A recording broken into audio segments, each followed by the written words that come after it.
Hello, you wonderful people, and welcome to another episode of Not Too Comic Book. This being a show where we talk about TV shows that are adaptations of comic books. For today's episode, I'm going to talk about the latest episode of Pennyworth as well as the latest episode of Preacher.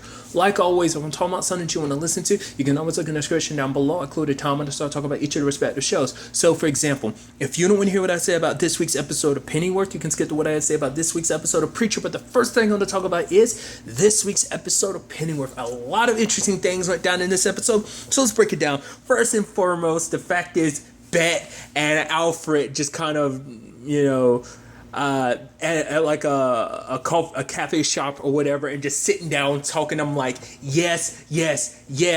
They're basically catching up and stuff like that. And even Bet being like, why do you have such an issue with me? I haven't done anything to you. Alfred kind of gives her a look, and she's like, recently.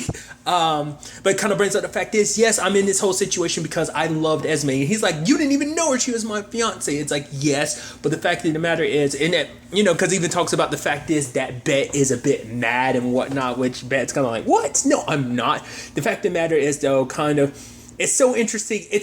I brought it up last episode. I love the thought of this so unlikely alliance because it's like, wait, you're supposed to be dead. Well, I'm not, and I'm here, and I want to get revenge for Esme. So there's a beauty to it and just a twisted madness to it that I love because I love Sykes. She's a mad woman, and I love her for it, So I just think it's kind of interesting. They go talk to the dude, and then you have like Alfred being like, what the hell did you do? Why did you do that? She's like, I'm sorry. My emotions got the best of me. Sorry. But it's interesting because it turns out, because like obviously like, Bet was there. So she picked up on the details that Alfred wasn't aware of. It wasn't just Curzon that was there. It was also a lady, and then he starts thinking like that lady turned out to be Mrs. Pike, which is like, it fit her description. So he's got like Dave Boy and Baza looking for her.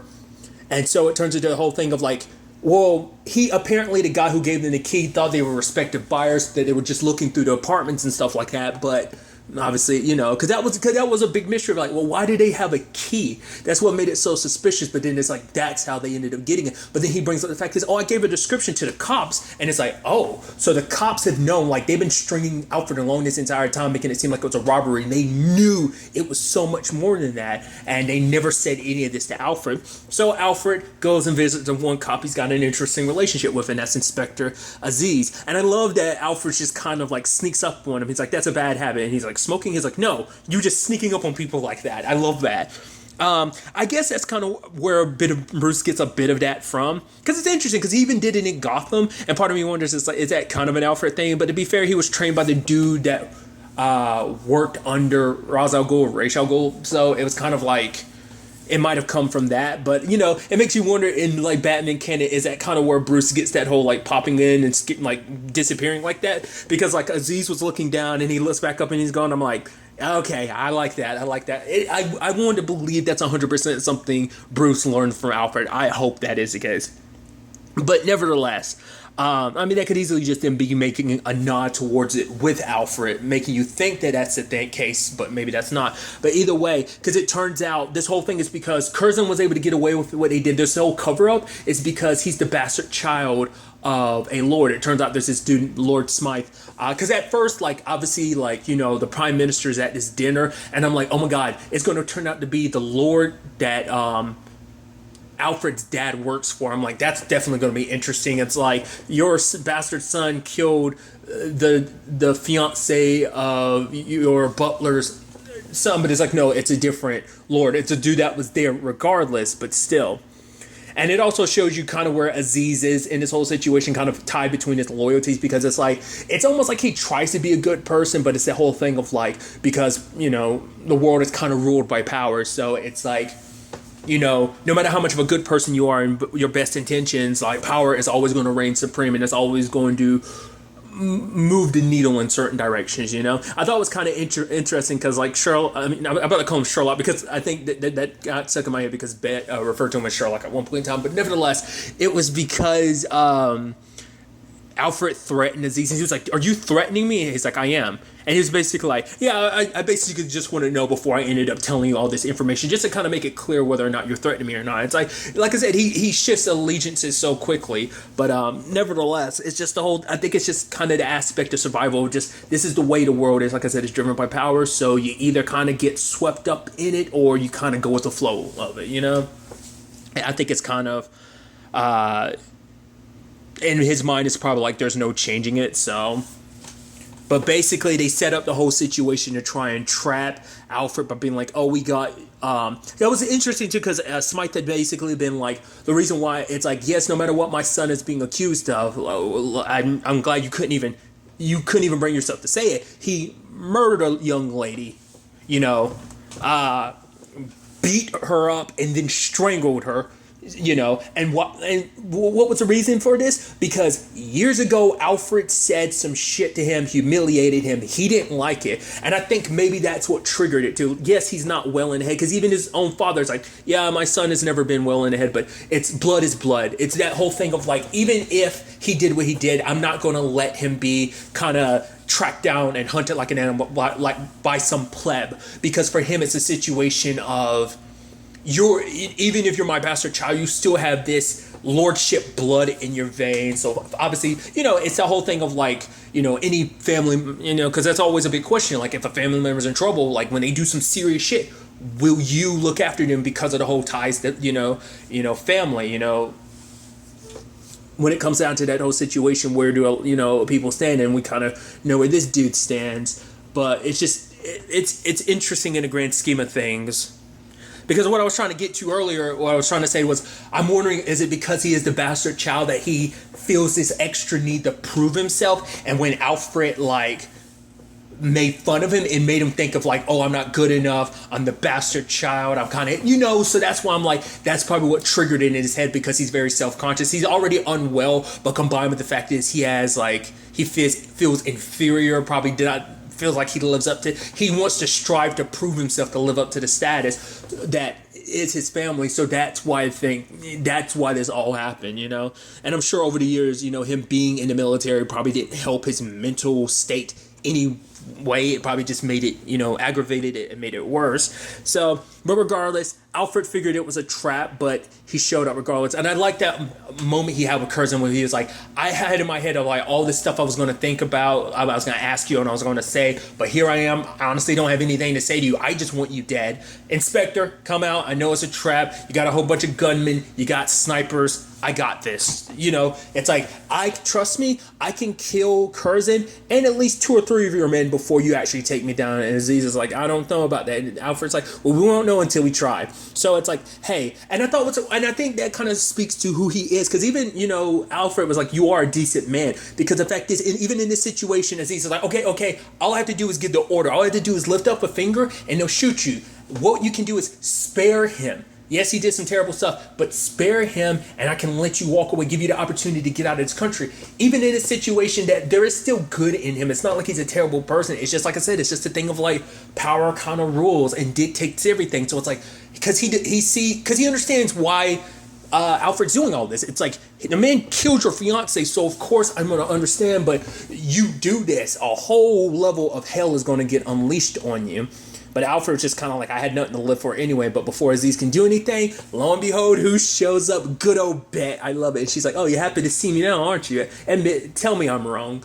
And so she's hitting on him a little bit, you know, on Curzon beating him up, and she's like, I jabbed him a couple times. So that I even love Inspector as he's been like, don't I recognize her from somewhere? She seems so familiar. He's like, long story. I love that's a long story. He didn't tell nobody. I love that just being a thing. Like, I was like, because he didn't tell Dave Boy, he didn't tell Baza about this whole situation, because the Inspector was talking about eventually going to have to tell me how you found out all these details, like, you know. Earlier in the episode, he was like, how did you figure this all out? It's like, yeah, that's a crazy story in its own, just because of adding in Bet and everything. But regardless, Bet wants to torture him and everything. It's like, if you get a little squeamish, the fact of the matter is you can just walk away. It's like, you're a soldier. Don't tell me you haven't ever done the torture thing. But for him, it's like, yo, I have. I'm not going to deny it. As a soldier, I have tortured people. But the fact of the matter is, it was for answers. He's not going to give us answers. He's just mentally unstable. So rather than wasting the time on torture, let's just put a pull in his head. He needs to be dead. And Curzon's just kind of begging for his life. It's like, I know I did something wrong. I did something terrible. But like, don't leave me with her, because he knows how crazy Bet is, because that torture was about to get insane. But Alfred just wanted it done. He wasn't going to get some grand answers for all the stuff that went down. So he just put a bullet in Curzon's head. And Miss Pike, because Miss Pike had made this whole point of being like, oh, she didn't know him, but like, why was she involved in this? Why was she there at the murder? Because she's his nanny. And I even love Bet being like, oh, that kind of makes sense. You know, these posh types, basically saying because he's such from a whole high profile family and stuff like that, comes from a very well off background, that you know they can be perverts, that basically once you have such a high status, you're into some weird stuff. So I think she was kind of like, oh yeah, he has like this probably like twisted like mommy sexual thing with his nanny. I think that's what she was basically getting at when she was referring to him as a, you know, pervert. So, but because it also makes sense why, you know, for one, she lied. Because she even said, like, oh, I don't even know Curzon's real name. I just came in to clean up. It's like, that's how he knew about everything, because she had already warned him. So it's like, but still, Alfred put them down. It shows you how merciless, like, Alfred can be, which is interesting, you know? To think that, hey, this is the advisor to the Cape Crusader at one point in time in the future. But to be fair, you know, everyone's a different person when they were younger. Like, it took, you know, being brought to Gotham, working with the Waynes, taking care of Bruce, that molded him into who we eventually know Alfred to be. But everyone's got their own past, you know, so. But, yeah, even Bet was like, what the fuck? What are you doing? That was supposed to be my thing. And even Inspector Aziz later on, still handcuffed, sees Bet put him up against the railing and bash his head in with a pipe. It's like, oh, that is gnarly, dude. Like I said, this show goes crazy. This sure as hell ain't Gotham. No, just because, like, and I think I've talked about that before, because, like, Gotham was like a TV-14. This is a straight-up MA. You know, it's just kind of like, I don't know. It's kind of interesting because they even made the point to be like this, because obviously this is by the same people who made Gotham. Obviously, they're making a more adult TV show. They made it clear, like, this isn't going to be Gotham, and they clearly show you it ain't, just like how gnarly stuff gets. But yeah, she disposes of the bodies, handles all that, so that was interesting. So on top of all of that, there's a whole conversation between, you know, Gaunt and, you know, Harwood about where they're going to go forward and everything, because it's the whole thing of like, what we're going to do is we're going to change this country. Like, you know, we might have to start a war. Things are going to have to get bloody, but that's how basically this country's going to rise from the ashes. You know, it's like through blood and all of this, a new, stronger country is going to be made, you know. So this is kind of the route we have to go, even suggesting if the queen doesn't go the way we want her to, we can always bring her uncle in, which is like, well, apparently he ran away from the war. He also married an American. So it's like him potentially taking the throne is going to take away any of our credibility. So backing him would be the worst thing. So it's like, hey, let's just listen to the queen. Like, at the very least, let's try to reason with the queen, which Harwood is like, yeah, I agree. That probably is a bit of extreme. But he is saying that just because fear of her uncle returning in this whole situation, that might be enough to kind of make her go like, oh, like, she doesn't know that we're reluctant to bring him back into the fold. But even if she thinks that we're willing to side with him, that might kind of force her hand. And it's so interesting when you kind of get, like, I feel like we get more of an insight into the queen this episode, kind of seeing like everything that's going down. Like the prime minister is like, we should handle things like this. He's kind of more with a more iron fist approach, where she's just kind of like, no, we'll kind of keep things a little bit lighter, like, you know, horses and, you know, policemen like that, but not like hoses and rubber bullet type of thing. Not like the full blown like riot, you know, takedowns and stuff like that. And it's almost interesting because like, it's more so about her public image. It's kind of more what she's going on about. But it's, I don't know, like, you can, but it seemed like, because she's so focused on like, oh, what should I wear? Is this too much? And it kind of shows you maybe that's just kind of like obviously we're talking about a fictional character that's based on a real life character. You know, I'm sure that's not even like the same queen. This a fictional queen in this DC universe, but I'm sure for her it's that whole thing, and it almost seems like the prime minister's kind of like that. Basically, he has to become complacent to like this perpetuant child, in a sense that, you know, you have this position and you're not fully embracing the power that you have. You kind of do things your own way, and you're not really even listening to me. You know, even as prime minister, I might be powerful. He's always made powerful moves. It seemed like he was a powerful person, but in front of her, his position means nothing, because it's just kind of like, I think we should, actually, we're done. I'm looking at myself in the mirror, goodbye. So it kind of just shows you, you're nothing in comparison to her power and her reign and her position as queen. It's kind of like, you know, and I think it seems a little resentful when you just kind of look at the grand scheme of things, because they want to crush, you know, the Raven Society, making a big speech and everything. Because even like Ripper and Undine are like, what is she doing? We had the whole truce and everything, but you know, Ripper's like, don't worry about it. The fact is, you're worried about it. We don't need to show force or strength, because he's like, we don't have to do anything, but she's like, it'll make us look weak. And then she clarified, being like, it will make me look weak. So it kind of shows you where her priorities are with everything, because at the end of the day, this whole No Name League for her is more of a situation of, you know, it's a power position for her. That's all she wants, and she'll continue like the political side of things like her husband did, but it's more so about accumulating power for herself. She just wants to be in a powerful position. But Ripper was just saying, like, basically the police will handle, like the queen, and, you know, the police will step in and kind of handle things. So basically, we don't have to do anything. They'll kind of do the work for us. All at the same time, kind of on the same No Name League situation, you have Martha checking in on Thomas, who Thomas is handling the whole Crowley situation pretty poorly. He's drinking.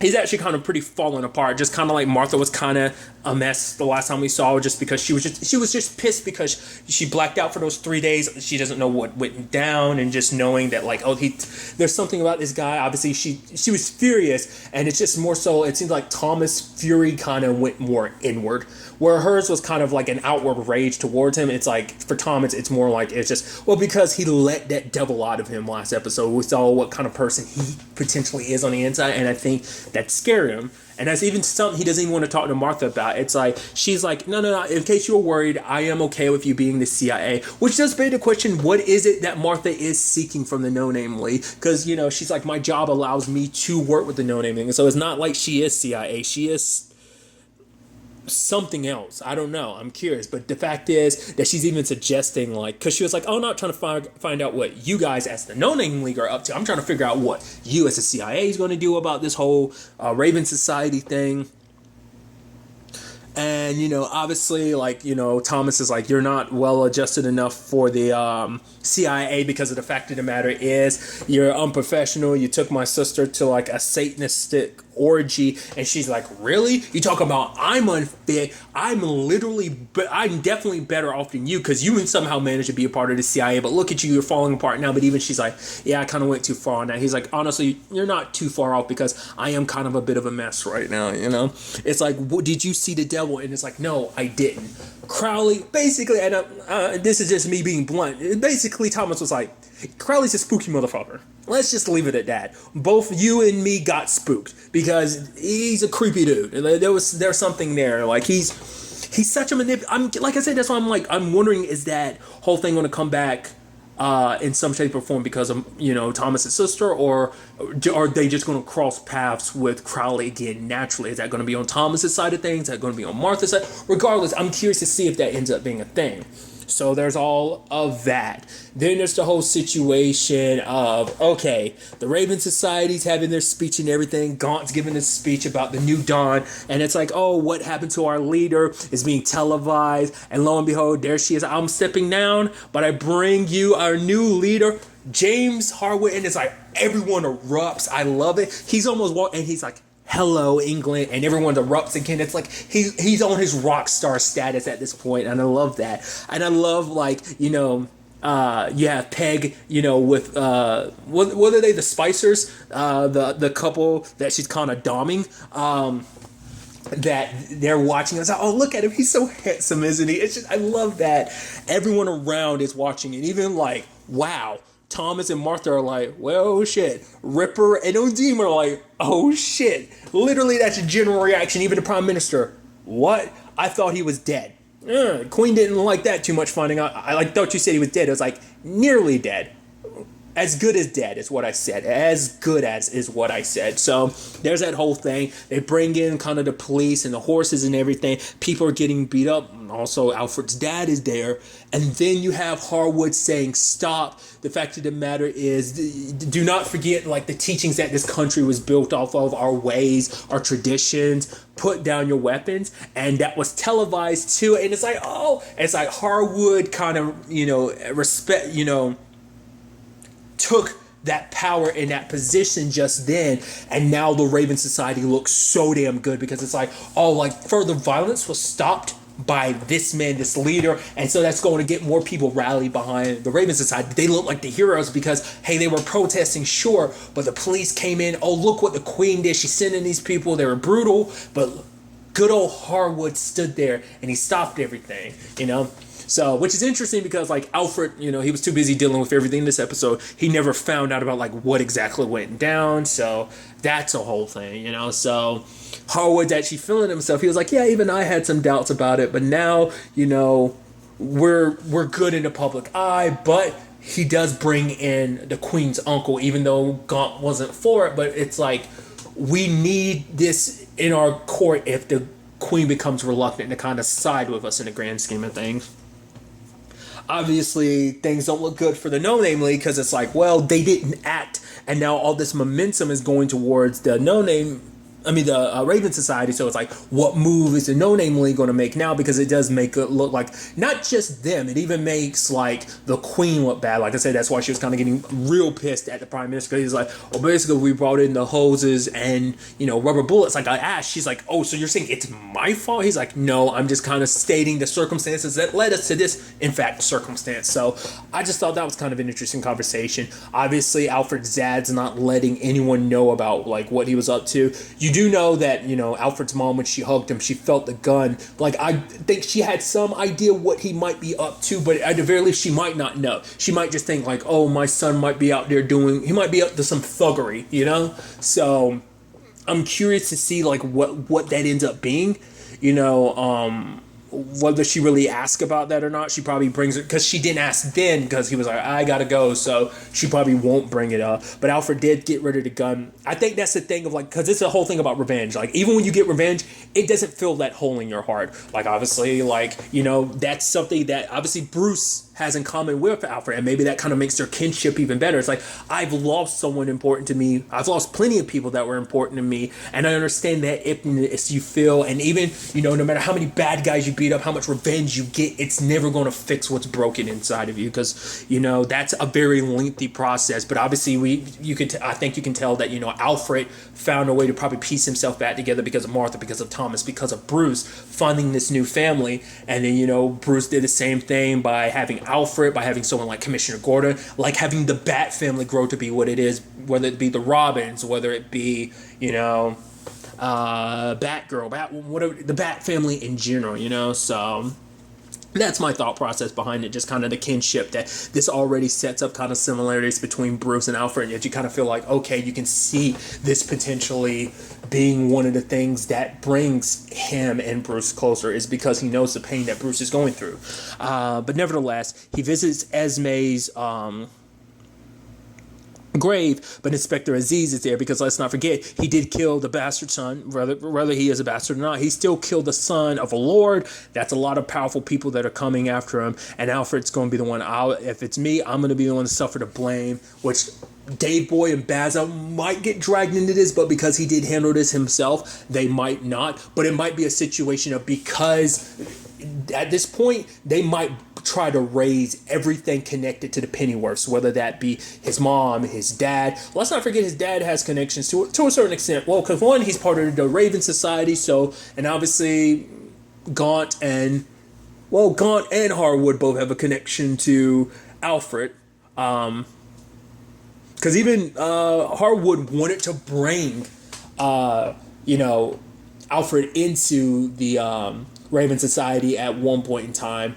So I'm curious, is this going to be a situation? Especially because let's not forget, this is also like there's a connection to Bet, because Bet's like, honestly, that Pennyworth, he's not too bad, so might as well help him out. Not, because it's like he helped get revenge for Esme, so he's not that bad of a bloke. So she might, kind of whisper in Harwood's ear to help him out, and Harwood might be more receptive because he was already kind of, like, hey, yeah, Alfred kind of broke my nose the last time we met, but the fact of the matter is, I believe he could be helpful in kind of moving things forward in his country. Maybe not. I don't know. I'm interested to see where that goes, especially, like I said, because there's also his dad already having ties to the Raven Society too. Like I said, he's got ties to both because his connection to John Ripper kind of makes him connected to the No Name League and everything. But obviously, it's a whole thing. I'm curious to see where that all ends up taking us. I'm curious, are they ever going to like find out that Undine was behind Ripper giving the job to Alfred to kill her husband?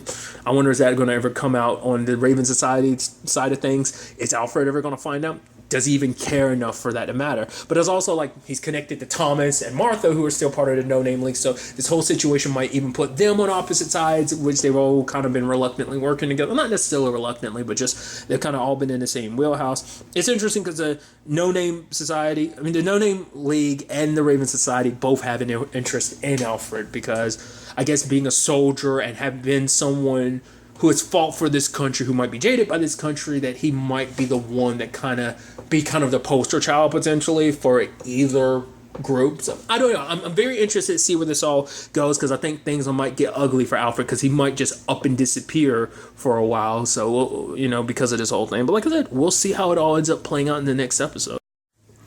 And now moving on to this week's episode of Preacher. A lot went down in this episode, so let's break it down. First and foremost, we learn a little bit more about Klaus, and kind of his past. Apparently he was in like pageant level like competitions and stuff like that, because the boy that was singing like I Want It My Way, I was like, oh, that must be Klaus. And it's like, oh, for the 4th time winner, and it closes in on that boy, and then it moves up and it shows Klaus. I like that. Obviously he's supposed to be a kid, but just to kind of make it weird and funny, and they make it look like he looks like he does present day, and it's just like, oh, look at him, no scar, pretty hair and everything. And then the boys in the competition mess him up, because they're like, you're supposed to be a star, huh? How beautiful are you gonna, how much of a star are you gonna be without your looks? And it's like, oh, that's how this all started for him. I'm assuming that's also why he's bald too. Maybe they messed up his hair, or maybe that was just a choice he made later on. Maybe it was just, Klaus has gotten it so hard. Like I said, he's gotten it the past seasons, just a whole bunch of stuff. But man, this season just keeps stacking it on. I didn't realize the dingo not only got his penis, it got his balls. He's like a Ken doll down there. He's super smooth. The guys that find him, that save him, they give him like a little bit of a faucet for a penis. And it's like, oh my God, but he's so grateful and everything. It's like, oh, it's been so long since people have been kind to me. It's like, it's so interesting to see hair stars so beaten down and broken. He's always been so in control, especially when we got first introduced to him, to know that he is where he is now. It see him kind of so broken down, like, oh, and they're eating. At first I was like, that's going to be your penis or something, isn't it? They grunt. It's because they were like, yeah, we tried to save what we could of your penis, which turned out to, your genitals, which turned out to be nothing. And I was thinking, like, what was left? They cooked it up and they're serving it to you, right? It's like, no, in actuality, they're cooking his leg. And he's like, what the hell? The fact of the matter is, you don't even know who you're messing with. The Grail's going to come here and rescue me. He's sounding so powerful. Those 3 brothers are looking at each other like, okay, and they're like, oh, about ready to kind of saw more of them off, and he's just whimpering, and lo and behold, Featherstone shows up. I guess that takes a little bit of the like wind out of his sail of the whole like, oh, I'm gonna kill you thing, because, well, she did turn around and, well, not only did she stop fake Hoover too, from, undermining what the Grail is trying to do with the whole apocalypse. So she stopped him from interfering, and now she also saved hair. So it's kind of like, because Hoover 2 is becoming his new favorite, but now it's like, hey, she saved your life and everything. She literally carried you out like a baby and everything. So it's like, okay, there's that. There's Tulip and Cassidy, and like Tulip wants to kill Humperdew, but she wants to do it in front of God, which Cassidy's like, he could literally see us on the toilet. We could do this anywhere and it'd be fine. But it's like, he killed Jesse in front of us. I want us to do this in front of him. hard cooked to 3 months later. I'm like, jeez, and you're just kind of having fun, almost living like a family and stuff. Got the bomb strapped to him, and it's like, Humperdew, it's time to go to the moon. He's like, yay, gets into the little thing. It's like, to the moon. And it's almost like this adorable thing, because you can tell immediately that Cassidy's really enjoying the time they spent together. But for her, she has to remind, it's like, yeah, he is so sweet person, but let's not forget what we're in this for. Cassidy's right. The gloves are off. So when this is all said and done, we're going to have to kill him. But you can tell, like, Cassidy has his reservations. Even Tulip does. Like, what Danny saw, maybe Tulip's starting to see that, Because, Tulip can be kind of in general, a bad person. It's not like none of them are, like, 100% good people. But, but the fact of the matter is, I think, maybe it also comes from a place of, let's not forget, like, Tulip lost a child like a couple years ago, so maybe on some level that kind of got her. I mean, it's also like he's an innocent person. He's almost like a child, and having lost a child, maybe that like motherly instinct, like those impulses are still there to a certain extent. I mean, you spent time with this person for like 3 months, obviously with Cassidy, kind of like, yeah, always thinking like, I'm gonna kill you in front of God and kind of punish him for taking away someone I care about. But it starts chipping away at her. Then that moment in the woods, kind of with the two deers, with Cassidy was like, "Come on, Humper!" Like that was so biblical and all that. It was interesting. I love hair has gone through a lot. He's let the facial hair grow out. He's got the penis scar in his head. He's got the foreskin ear. He's got his messed up eye. He has no penis. He has a mechanical leg. It's just so much wrong with hair, and it's just like. And the sad thing is he tries to kill himself. But the moment, like, the thing, like, because he's standing there naked and just kind of drunk, remembering the glory days. Oh, I used to be so beautiful. The moment it got caught between, like, his nipple rings, I'm like, the chain of his nipple rings, I'm like, that's not going to be good. And then it literally shows you when he's hanging himself and getting caught, and it's pulling on his skin. I'm like, and his nipples come off. I'm like, fucking hair cannot catch a damn break. This is the season to beat hair down, but I guess it's like beat him down so you can build him back up, because God has always known where Humperdew has been. It's just kind of like, oh, you never asked. So I think he wants to kind of break. I think he wanted to break hair. I think he's a little sadistic, so he wanted to break hair down a little bit. Oh, come to me now. I'm here to save you, my child, as we kind of move this apocalypse thing forward. I also love the whole Jesus and Hitler thing. Jesus being like, I don't know, because Hitler's like, oh, we're doing the right thing, and Jesus like, I don't think this is the right thing. It's so crazy that we're in a situation where Jesus is taking advice from Hitler. Yes, Hitler. God, it's so good. Just the whole like. And trying, it's like, oh, you should step up to be the Messiah. And you even have Hitler being like, oh, come on, It's like, oh, Jesus of Nazareth. But then, like, you have Hair being like, we literally wouldn't be in this situation if you weren't caught whoring around. He's like, for one, he was Jesus. Like, it was 2,000 years ago, and she wasn't a whore. And so to prove that, I can be just as good as Humperdew, is the fact is he starts breakdancing to kind of copy like what Humperdew. It's like, see, I'm just as good, but Hair kind of sticks it to him. It's like, you will never be your father's chosen one. It's kind of breaking him down. It is sad that like Jesus isn't the chosen one. Once again, why Humperdew in particular? Maybe Humperdew has something special about him, or maybe it's because Humperdew is Humperdew and that's all there is to it. The same reaction that Hair has about, because it's also like, I think because Humperdew is 100% innocent. He has this childlike innocence and wonderment to him. I think that's supposed to be the contagious thing, because as we can see, like, it changed someone like Danny to be a believer. And you can tell it changed Cassidy, and it changed Tulip and made her like hell. When given the opportunity to kill him, she couldn't do it, and by the time she decided to do it, he was already out of range or whatever, or maybe they disable the explosives. But I love that whole thing of like, oh yeah, what's on this sound? Oh, grease, yeah, who would have, yeah. And then like, oh yeah, Humperdew's really like, and he starts throwing up violently. I'm like, oh. And then like Tool's like, whoa, what the hell? And it's like, oh no, I'm sure it's something else. And then Cassidy does it too. I'm like, her cooking is bad, but I'm like, is it that damn bad? And it turns out, oh no, it's because of the damn device that they're using to kind of make them all sick like that. So, poor Featherstone didn't get the chance to put Tulip down like she wanted to, which is, I mean, it's like literally every time she gets a chance, she doesn't get the chance. I mean, she had her shot. I mean, to be fair, she did kill Tulip in season 2, but I mean, that didn't stick. So, But it's like, it's so inconsequential, Cassidy and Tulip, just because it's like, well, the fact of the matter is, you know, the apocalypse is coming, this will all be dealt with in the end. But I love that she ended up putting an axe in the, Cassidy's chest to get the explosive device. And he's like, no, it's good later on when she's apologizing. Because he was like, I was kind of doing a bit of mansplaining, wasn't I? And she's like, yep. So it's like, what do we do now? We go rescue Humperdoo. It's like, yeah, is it to rescue him to save him, or is it rescue him to kill him? You know, so there's that whole situation. And I think even Tulip isn't 100% sure herself. But tied with all that, it's like, now you get to see your boy Hare and all his beautifulness. His beauty has been restored. No scar. I can't wait for Jesse to mess him up. Like, probably when it comes time for Hare to die, they're probably going to do one more messed up thing to super messed up. And then he's going like, my beauty, I just got it back. And then someone will put him down. I get that potential feeling. So it's definitely going to be interesting in that side of things. But then we also got everything with Jesse. I thought was kind of interesting. Still denying the throne. And then he gets put through torture, which I thought was interesting because I'm like, no one else, at least, you know, because, you know, our well-versed, well, not well-versed, but our somewhat deep dive into what hell is like, no one else went through that because I guess Jesse's kind of very special.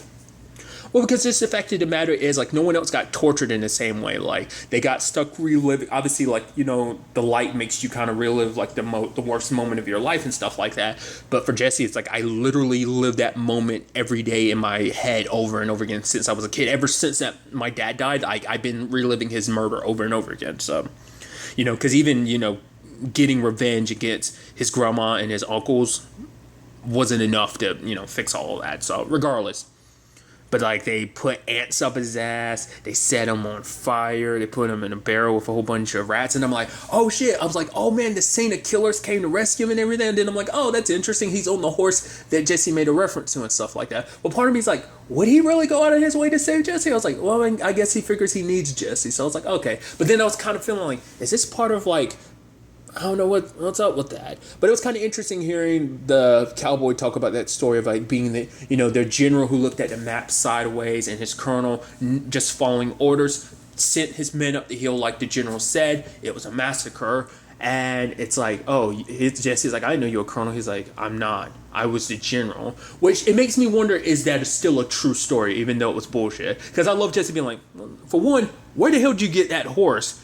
Two, I've never heard you talk this much. And it's like, right. Because basically the moral of the story is supposed to be, right now, God is that general, and you are the colonel just kind of following orders. Because for him, it's like, because Jesse's looking at this all as a test. It's like, God's just testing me, testing my will and all of that. So I won't do that. That's what this is all about. There's more to all of this. And they kind of force Jesse onto the throne, and he comes back to life. And I was like, okay.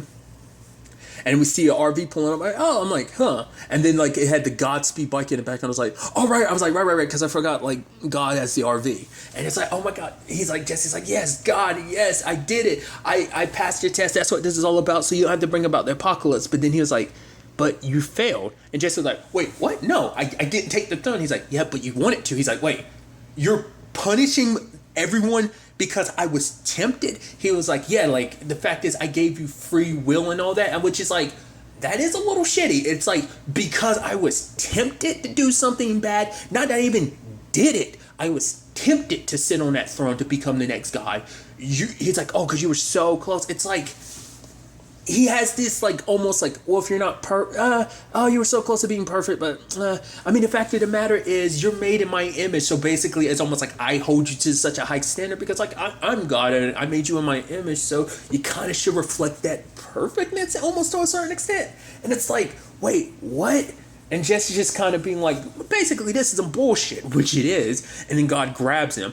Obviously, I knew Jesse lost his eye because we see it in the previews, because you can see it in the opening at one point. He has an eye patch. So I'm like, okay. I kept thinking, like, okay, where's the lost eye thing going to come from? Where's it going to come from? I thought when you look at the opening, when God's making what is going to be the next species, I thought that was him cutting out Jesse's eye or something like that. I thought when Jesse came back from the grave, maybe his eye would be messed up from the crash landing. No, God literally bit his eye out. Didn't see that come. I was like, he's like, didn't your father teach you better to look upon me with the eyes like that. It's like, oh my God. And he's like, well, the fact of the matter is, don't worry, you still got a bit of a role to play. Don't forget to bring your friends. It's like, where the hell is this? What role is this? Once again, I'm also surprised Jesse didn't just use Genesis. Maybe because he is trying to get the answer. Because it's also interesting too, because this is the first official face-to-face. Obviously, Tulip's had face-to-faces with God. Cassidy's the only one that hasn't, but I wouldn't be surprised if that ends up being a thing later on of like, oh, I finally get to meet him. That's definitely going to be interesting. But Jesse technically met God. He just didn't because he was in the man dog suit. It's like, oh, you want to meet God? Here's God. And it's like, this is just some pervert in a dog suit. Which is just so interesting, the whole thing about like, oh, like, you know, you were tempted and stuff like that. But I guess, like, do you not hold yourself to the same extent? You've been down here kind of doing whatever you want to. The moment you heard that Genesis was free and all that, I'm like, I still don't 100% understand. Which it turns out all that stuff of being tortured in hell and stuff like that, that was God kind of messing with him. Like I said, it was all part of the test. So it's like, dude, I don't know. Then you have Cassidy and Tulip getting together. It's like, oh, kind of going back to what we saw at the beginning to kind of think that this... I was wondering if that scene happened in a 3-month period. It's like, no, we get to see that scene kind of unfold. And it's like, oh, yeah, they do their thing. They're kind of happy. And then all of a sudden, Jesse shows up. And it's like... Which is interesting because you can make the argument that's kind of like season 1. It's like... Tulip and Jesse didn't like, she tries to come back to rekindle the flame. It's like, we can go after Carlos. He's kind of not feeling it. So she ends up shacking up with Cassidy. And it's like, oh, eventually her and Jesse do make up. And it's like, so don't you ever say anything to Jesse about this, that whole situation. So it's almost kind of a repeat of that. And so it's like, it kind of lends itself to this complicated thing of like, okay, so what do? I know you're happy to have your bud back. Both of you are happy to have him back. So like, well, maybe we'll finally get to know what he said to Tulip in that letter. But also I'm curious to see where this goes. But obviously, like, we gotta try and stop the apocalypse. They're gonna try and say Humperduke. I'm sure Jesse's gonna be down for that too. So it's like, but I think Jesse's gonna be in full-blown revenge mode. Like, I mean, that's the thing. Like, Jesse has always been like, oh, I've done bad and I'm trying to do good. Like, he's always still living up to that standard that his father set in his head of being like, you got to be a good guy, Jesse. Why? Because there's too many of the bad ones. So I'm wondering, is that going to be a thing where we actually see his dad pop up, where it's a thing of like him trying to talk to Jesse? You know, maybe even God might play into that, kind of using his dad as, I don't know. Maybe Jesse is the key to setting off the apocalypse. It's hard to say. I'm curious to see, because like, we haven't really, well, I'm about to say we haven't seen heaven and hell participation in this, but we have with Jesus and, you know, Hitler being the, you know, advisors, the negotiators in this situation. But in general, I'm curious, like, how is hell reacting to this? Kind of like, well, I guess it's like what Hitler says go. He is king of hell now. Same thing for Jesus, you know, on the opposite side of things when it comes to heaven. Either way, I'm so curious to see where all this takes us.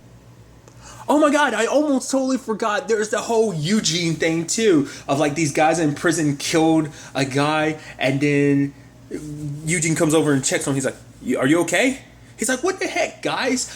Because part of me, it's like, oh, you're disrespecting someone. I thought like maybe that was them killing him because he disrespected Eugene, because I thought like maybe it was a thing of like, oh, Eugene's kind of big boss in like prison or whatever. But it's like, no, it almost just seemed like Eugene's like, what the heck, guys? Why are you just going to kill a guy like that? Come on, we're not animals. Either way, which is interesting considering the fact that he's in prison, even though he didn't kill Jesse. God actually did, which is definitely going to be interesting. I'm curious to see where like Eugene plays in all of this. Like, the fact is they're kind of like the one that like, oh yeah, don't forget about Eugene. It's like, where is that going to take us? Because he always believed everything being like, hey, God has a plan. Jesse kind of believed that too. And obviously we saw the path that Eugene went down to the point he literally shot Jesse. So I'm curious, like, what does that mean, you know, also for Jesse now? And I didn't even think about it too. It's like, let's not forget about the cowboy too. He wants to kill God too. So like, all roads are leading together. I mean, they might even end up like, the trio might even go meet up with the cowboy. It's like, well, we have to track him down. Maybe even Jesse would use the word just so that, you know, the cowboy will know that he's still alive and everything and come find him. And it's like, okay. Because Jesse did make a point. It's like, you're going to be mad, but remember, you're going to need me if you want to go after God, type of thing. So we'll see how that ends up playing. I'm curious to see what they end up doing with Eugene now that he's in prison and all that, you know, because that could and should get undone, because it's like, oh, Jesse's not dead, so I didn't actually kill him. there's that whole thing. But also, and it's something I've brought up before, like, we know that Genesis works on a lot of people except for people without souls, and that's always been the big question for me. Can and will Genesis work on God? I don't know. So that's going to be interesting. I also love that thing of Jesse being like, you give us, all the terrible things, they had to have a reason for it, because the fact that you've done so much terrible shit, you've let kids having cancer be a thing, you gave us the Kardashians. Like I said, I'm so interested to see where all this ends up taking us going forward. But really, that's all I want to talk about. So the next time we meet, be happy, be safe, live life to the fullest, enjoy it. Good day and goodbye.